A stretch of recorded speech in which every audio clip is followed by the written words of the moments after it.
தமிழகம் மற்றும் புதுச்சேரியில் +2 தேர்வு முடிவுகள் வெளியாகியிருக்கும் நிலையில் பாடங்களில் முழுமையான மதிப்பெண்கள் பெற்றவர்களின் எண்ணிக்கை என்ன என்பதை தற்போது பார்க்கலாம். அதிகபட்சமாக கணக்கு பதிவியல் பாடத்தில் 4341 பேர் 200க்கு 200 பெற்றிருக்கிறார்கள்.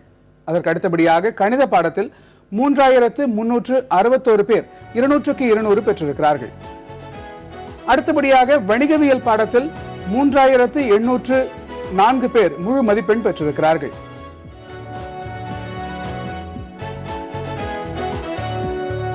வணிக கணிதத்தில் 1072 பேர் முழு மதிப்பெண்கள் பெற்றிருக்கிறார்கள்.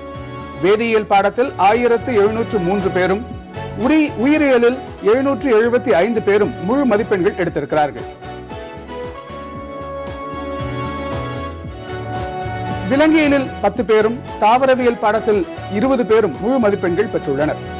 இயற்பியலை பொறுத்தவரையில் 5 பேர் 200க்கு 200 எடுத்திருக்கிறார்கள். கணினி அறிவியல் பாடத்தில் 303 பேர் முழு மதிப்பெண்கள் வாங்கியிருக்கிறார்கள்.